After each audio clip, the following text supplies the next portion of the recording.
Good afternoon welcome to TV one news bulletin. వరద బాధితులను ఆదుకునేందుకు టీవీ9 నడుం బిగించింది. వరద ప్రాంతాల్లో ఉన్న వారికి అన్ని విధాలా సహాయపడుతోంది. వర్షపు నీరు వెళ్లిపోవడంతో వ్యాధులు ప్రబలకుండా వైద్య శిబిరాన్ని ఏర్పాటు చేసింది. విశాఖ కుంచుమాంబ కాలనీలో టీవీ9 ఏర్పాటు చేసిన హెల్త్ క్యాంపుకు భారీ స్పందన లభించింది. మరోవైపు తూర్పుగోదావరి జిల్లాలో చేపట్టిన క్యాంపులో వేలాది మంది వరద బాధితులు ఆహారం, మెడిసిన్ తీసుకుని టీవీ9కి కృతజ్ఞతలు తెలిపారు. రాష్ట్రంలో నీలం తుఫాన్ బీభత్సం సృష్టించింది. విశాఖ జిల్లాని కుదిపేసింది. దీని ప్రభావంతో ఇళ్లలోకి చేరిన వరద నీరు వెళ్లిపోవడంతో జనం రోగాల బారిన పడుతున్నారు. టీవీ9 కొన్ని స్వచ్ఛంద సంస్థలతో కలిసి పద్మశ్రీ ఆసుపత్రి వైద్యులు వరద బాధితులకు వైద్య సహాయం అందిస్తున్నారు. చిన్న పిల్లల నుంచి వృద్ధుల వరకు ఇక్కడికొచ్చి డాక్టర్ల సలహాలు, సూచనలు తీసుకుంటున్నారు. వారం 10 రోజులుగా వర్షాలు రావడంతో కొందరికి చర్మ వ్యాధులు వస్తున్నాయి. మరికొందరు జ్వరం బారిన పడ్డారు.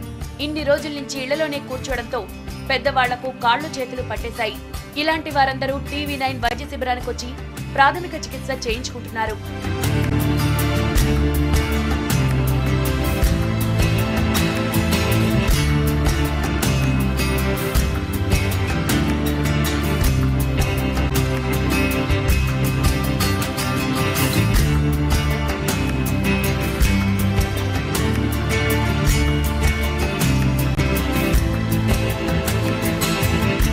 తూర్పుగోదావరి జిల్లాలోనూ టీవీ9 బృందం ఆపన్న హస్తం అందించింది.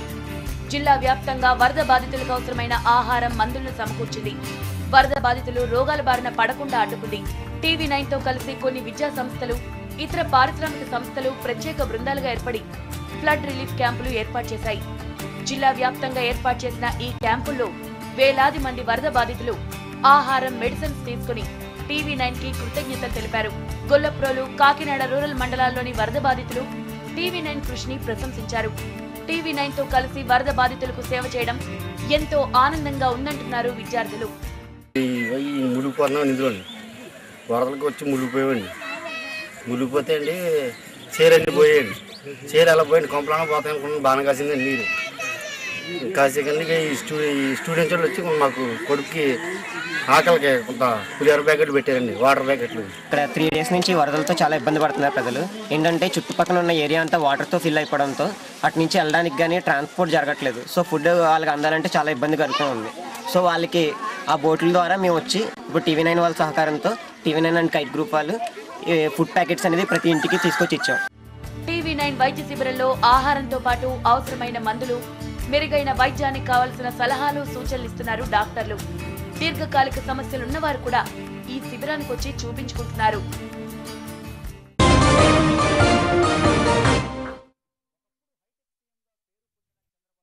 ఇప్పుడు పాదయాత్ర చేపట్టి ప్రజలతో మమేకమవుతున్నారు. యాత్రలో ప్రజలను ఆకట్టుకోవడానికి ఆయన ఈత చెట్టు ఎక్కడం, వడ్రంగి పని చేయడంతో జనం బాగానే ఆదరిస్తున్నారు. వైఎస్ పాలనలో అవినీతిని, కిరణ్ సర్కార్ వైఫల్యాలను ఎండగడుతూ పాదయాత్రలో హుషారుగా సాగుతున్నారు చంద్రబాబు. మహబూబ్ నగర్ జిల్లాలో టీడీపీ అధినేత చంద్రబాబు వస్తున్న మీకోసం పాదయాత్ర కొనసాగుతోంది.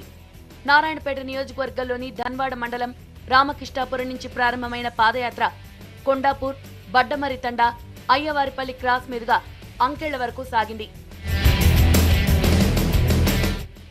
పాదయాత్రలో చంద్రబాబు ప్రజలతో మమేకమైపోయారు. ఈత చెట్టెక్కి వడ్రంగిలా మారి గిరిజన మహిళల వెంట నడిచి వివిధ రకాలుగా ప్రజలను ఆకట్టుకునే ప్రయత్నం చేశారు. కుల వృత్తులు చేసుకుంటున్న వారి దగ్గరికి వెళ్లి వారి సమస్యలు అడిగి తెలుసుకున్నారు.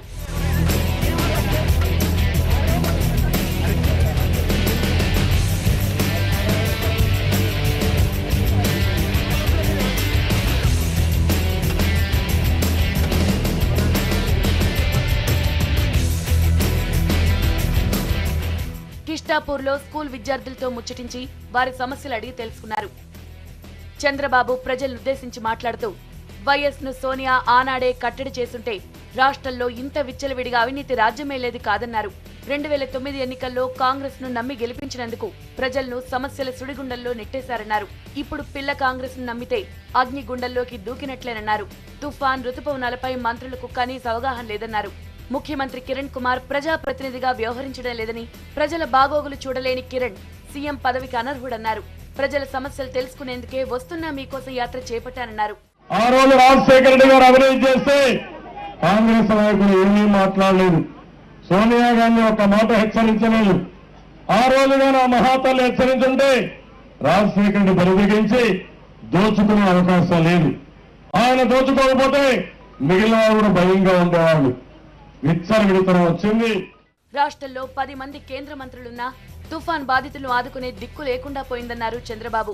వరద నష్టంపై ప్రధానికి లేఖ రాసిన బాబు నీలం తుఫాన్ సృష్టించిన బీభత్సాన్ని వివరించారు. సహాయక చర్యలు చేపట్టడంలో సర్కార్ ఘోరంగా విఫలమైందని ప్రధాని దృష్టికి తీసుకెళ్లారు. తుఫాన్ బీభత్సాన్ని జాతీయ విపత్తుగా పరిగణించారన్నారు.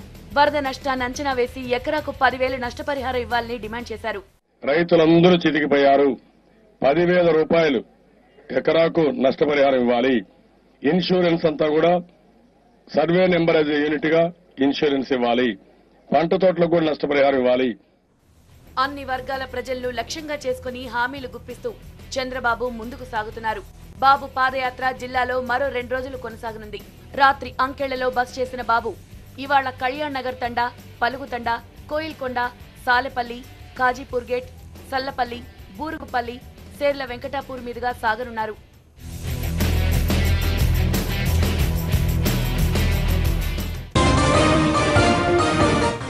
రాష్ట్ర రాజకీయాల్లో పెనుమార్పులు ఉంటాయన్న ఊహాగానాలకు తెరపడింది. ఆంధ్రప్రదేశ్ సీఎంని మార్చే ప్రసక్తే లేదంటూ కాంగ్రెస్ హైకమాండ్ స్పష్టం చేయడంతో కిరణ్ వర్గం ఊపిరి పీల్చుకుంది. పదవిని ఆశించిన నేతల ఆశలపై నీళ్లు చల్లినట్లయింది.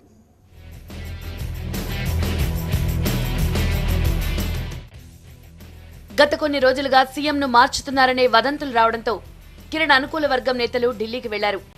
మేడ్చల్ ఎమ్మెల్యే కిచ్చెన్నగారి లక్ష్మారెడ్డి ఆధ్వర్యంలో ఢిల్లీ వెళ్లిన ఎమ్మెల్యేల బృందం ఏఐసీసీ పెద్దలను కలిసింది.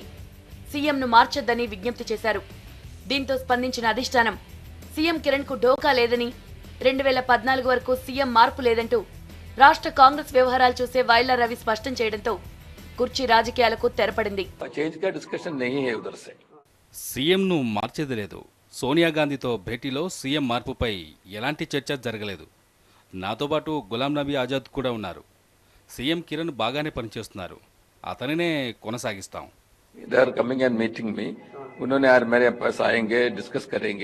ముఖ్యమంత్రి పీసీసీ అధ్యక్షుడి మార్పుపై వస్తున్న వార్తలన్నీ వదంతులేనంటున్నారు ఆర్థిక మంత్రి ఆనం రామనారాయణ రెడ్డి. 2014 వరకు సీఎం పీసీసీ మార్పు ఉండదని స్పష్టం చేశారు. సీఎం కిరణ్ కుమార్, పీసీసీ అధ్యక్షుడు బొత్స సత్యనారాయణ సమర్థవంతంగా పనిచేస్తున్నారన్న ఆనం కిరణ్, బొత్స ఆధ్వర్యంలోనే 2014 ఎన్నికలు ఉంటాయన్నారు. ఒక అసంబద్ధమైనటువంటి కార్యక్రమాలని చర్చకి తీసుకురావడానికి కొందరు ప్రయత్నం చేసి ఉండొచ్చు, కానీ ఇవాళ ప్రభుత్వంలో కానీ పార్టీలో కానీ అటువంటి ఆలోచన లేదు. తప్పకుండా 2014 ఎన్నికలకి పిసిసి అధ్యక్షుడిగా బొత్స సత్యనారాయణ గారు, ముఖ్యమంత్రిగా కిరణ్ కుమార్ రెడ్డి గారు కాంగ్రెస్ పార్టీని ఈ రాష్ట్రంలో ముందుకు నడిపిస్తారు. కేంద్ర రాష్ట్ర మంత్రుల మద్దతు కూడా కిరణ్ కుమార్ కు పుష్కలంగా ఉంది. సీఎంను మార్చుతారన్న ప్రచారాన్ని మంత్రులు కొట్టిపారేస్తున్నారు. కిరణ్ ను హైకమాండ్ మార్చదని ధీమాగా చెప్తున్నారు. సీఎం మార్పు ఊహాగానాలే అని, కిరణ్ బాగా పనిచేస్తున్నారంటున్నారు. సీఎంను మార్చేదేమీ లేదు. సీఎం గారు బ్రహ్మాండంగా చేస్తున్నారు. ఇంద్రమ్మ బాట కానివ్వండి, ఏదైనా కానీ బ్రహ్మాండంగా నడిపిస్తున్నారు. సీఎం గారు బాగా చేస్తున్నారు. ప్రజలకు, బలహీన వర్గాలకు అందరిలో అందుబాటు ఉన్న గౌరవనీయులైన కిరణ్ కుమార్ రెడ్డి గారు తప్పకుండా చేస్తున్నారు. యూపీఐ గవర్నమెంట్ కూడా వాళ్ళకి సహకరిస్తూ అలాంటిది ఏమీ లేదు. నేను ఢిల్లీలో 3 రోజులు అన్నమాట వాస్తవం.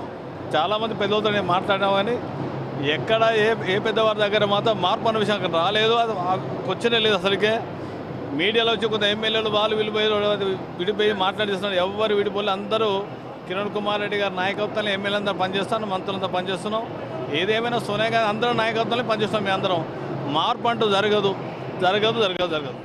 సీఎం మార్పుపై వచ్చిన వదంతులు ప్రస్తుతానికి సద్దుమణిగినప్పటికీ ఏఐసీసీ పునర్వ్యవస్థీకరణ నాటికి ఈ వ్యవహారం మళ్లీ తెరపైకొస్తుందని ఆశావాహులు లెక్కలు వేసుకుంటున్నారు. దీంతో పట్టు వదలని విక్రమార్కుల్లా ఎవరి ప్రయత్నాల్లో వారు మునిగి తేలుతున్నారు.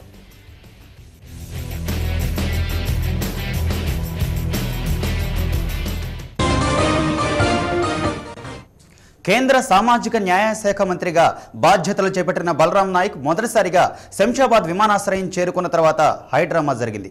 బలరాం నాయక్ స్వాగతం పలికేందుకు తండాల జనం తరలివచ్చారు. వీరితో పాటు మాజీ మంత్రి రెడ్డి నాయక్, ఎమ్మెల్యే కవిత, ఇతర ప్రజా ప్రతినిధులు బలరాం నాయక్ స్వాగతం పలికారు. ఇక్కడే వివాదం మొదలైంది.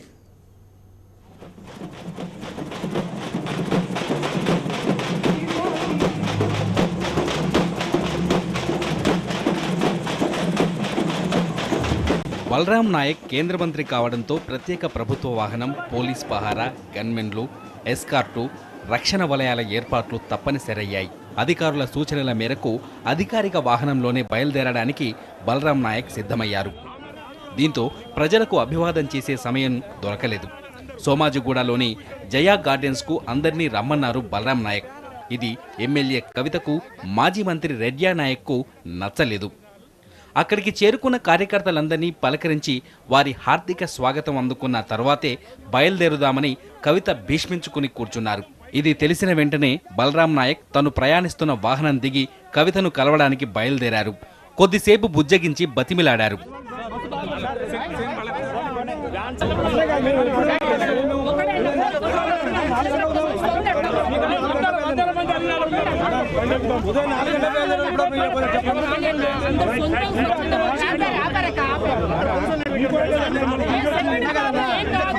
సెక్యూరిటీ పేరిట అధికారిక వాహనాలు కాకుండా ఓపెన్ టాప్ వాహనంలోనే వస్తానని హామీ ఇచ్చారు.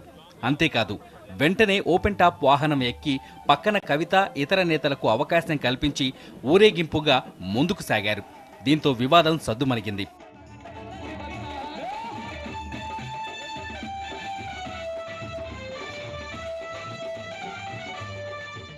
నా నియోజకవర్గం, మా జిల్లా ఖమ్మం జిల్లా, వరంగల్ జిల్లా ప్రజలందరి ఆశీస్సులతోనే ఇవాళ నాకు మంత్రిమండలిలో చోటు దక్కింది.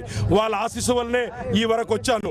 కాబట్టి మా ఒక లంబాడి, గిరిజన, హరిజన వాళ్లకు తోడు ఉండి అన్ని కులాలతోని ఆశీస్సులు తీసుకొని ముందుకు తప్పకుండా తండాలను గ్రామ పంచాయతీగా తప్పకుండా తీర్చిదిద్దుతుందని నేను భావిస్తున్నాను. మన బలరాం నాయక్ గారు మా యొక్క మహబూబాద్ హెడ్ క్వార్టర్ నుండి వారికి మంత్రిత్వం ఇవ్వడం వల్ల మా లంబాడ యొక్క కులాల యొక్క తండాలు, అన్ని రోడ్లు, మంచినీరు అన్ని బాగుపడి ఇంకా అందరికంటే సమానంగా ఉండే విధంగా ఇవాళ మా మంత్రివర్యులు సహకారం చేస్తారనే ఒక గొప్ప నమ్మకం ఉంది. నాయకుల పట్టువిడుపుల సంగతి ఏమో గానీ బలరాం నాయక్ ఊరేగింపు వల్ల శంషాబాద్ ఎయిర్పోర్టులో వాహనాల కదలికలకు సుమారు 2 గంటల అదనపు సమయం పట్టింది. దీంతో వాహనదారులు ఇబ్బందులు ఎదుర్కోవాల్సి వచ్చింది.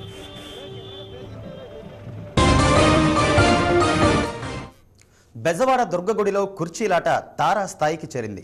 ఆఫీస్ తాళాలు బద్దలు కొట్టి ఇన్ఛార్జ్ ఈవో పూర్తి స్థాయి బాధ్యతలు చేపట్టిన ఇప్పటికీ తానే సర్వాధికారినంటున్నారు పాత ఈవో రఘునాథ్. లాయర్ సలహా ప్రకారం ముందుకు వెళ్తానంటున్నారు ఆయన. మరోవైపు ఈ గొడవతో ఇంతవరకు జీతాలందక అల్లాడుతున్నారు ఆలయ ఉద్యోగులు. అమ్మ సన్నిధిలో ఆధిపత్య పోరు జరుగుతోంది.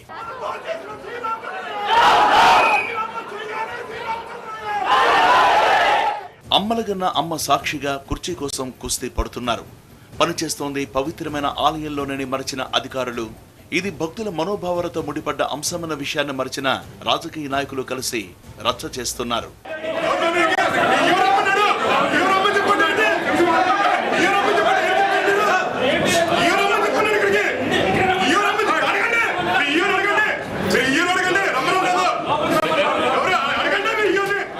రెవెన్యూ అధికారుల సమక్షంలో ఈవో ఆఫీస్ తాళాలు బద్దలు కొట్టి ఇన్ఛార్జ్ ఈవో విష్ణుప్రసాద్కు పూర్తిస్థాయి బాధ్యతలు అప్పగించిన పాత ఈవో రఘునాథ్ తగ్గడం లేదు. తన సస్పెన్షన్పై ట్రిబ్యునల్ స్టే ఇచ్చినందున ఈవోగా కొనసాగే హక్కు తనకు ఉందంటున్నారు ఆయన. తన ప్రమేయం లేకుండానే 3 రోజుల క్రితం కార్యాలయ తాళాలు తీశారని చెబుతున్న రఘునాథ్ న్యాయ పోరాటానికి సిద్ధమంటున్నారు. సేమ్ ఇదివరకు ఎలా ఉన్నా కంటిన్యూ అవ్వమన్నారు అండి. అంతే నేను చెప్పేది అదే. గవర్నమెంట్ కౌంటర్ పడేయమంటూ ప్రస్తుతాన్ని నన్ను కంటిన్యూ అవ్వమని ఇంటర్ ఆర్డర్స్ ఇచ్చారు. కాబట్టి ఇదివరకు ఎలా ఫంక్షన్ చేస్తున్నా అలాగే ఫంక్షన్ చేయడం జరుగుతుంది. అది తుది ఉత్తర్వులు వచ్చిన తర్వాత దాన్ని కౌంటర్ పడేయడానికి. అంతకుముందు వైఎస్ఆర్సీ నేత వంగవీటి రాధరాకతో కొద్దిసేపు ఉద్రిక్త పరిస్థితి నెలకొంది. ఈవో ఆఫీస్ తాళాలు పగలగొట్టి దుర్గగుడి తలుపు తీస్తావా అంటూ ఆయన ఇన్ఛార్జ్ ఈవోతో గొడవకు దిగారు. దీంతో ఇద్దరి మధ్య తీవ్ర స్థాయిలో వాగ్యుద్ధం జరిగింది.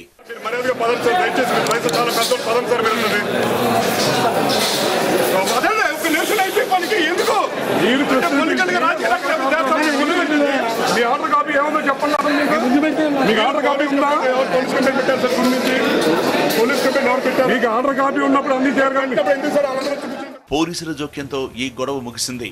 తర్వాత కంకిపాడు ఎంఆర్ఓ శ్రీనివాసరావు మరికొందరు అధికారుల సమక్షంలో ఈవో కార్యాలయం తాళాలు పగలగొట్టి ముఖ్యమైన ఫైళ్లు స్వాధీనం చేసుకున్నారు. ఇన్ఛార్జ్ ఈవో విష్ణుప్రసాద్కు బాధ్యతలు అప్పగించారు. ప్రస్తుతం పనిచేస్తున్న ఈవో గారు ఎవరైతే ఉన్నారో వారి కలెక్టర్ గారి దృష్టిలో వారు పెట్టడం వల్ల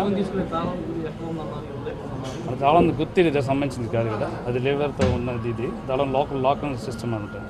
లాకింగ్ సిస్టమ్ మనం ఓపెన్ చేసి పంచనామా దాని సమక్షంలో దాన్ని ఓపెన్ చేయడం జరిగింది. అంటే బ్రేక్ చేసి ఇట్స్ బ్రేకింగ్ డౌన్, బ్రేకింగ్ కింద వస్తుంది. దసరా ఉత్సవాల సమయంలో అసలు వివాదం మొదలైంది. అమ్మవారి జన్మ నక్షత్రమైన మూలా నక్షత్రం రోజున కృష్ణా జిల్లా ఇన్ఛార్జ్ మంత్రి తోట నరసింహం దర్శనానికి వచ్చారు. తన విషయంలో ప్రోటోకాల్ సరిగా పాటించలేదంటూ ఆయన దేవాదాయ శాఖ మంత్రికి ఫిర్యాదు చేశారు. నవరాత్రి ఉత్సవాల అనంతరం అక్టోబర్ 29న ఈవో రఘునాథ్పై సస్పెన్షన్ వేటు పడింది. తనను అక్రమంగా సస్పెండ్ చేశారంటూ ఆయన ట్రిబ్యునల్కి వెళ్లి స్టే తెచ్చుకున్నారు. అప్పటి నుంచి వివాదం ఎడతెగకుండా కొనసాగుతోంది. ఇది మరింత ముదిరితే ఆలయ పరువు పోతుందన్న ఆందోళన భక్తుల్లో వ్యక్తమవుతోంది.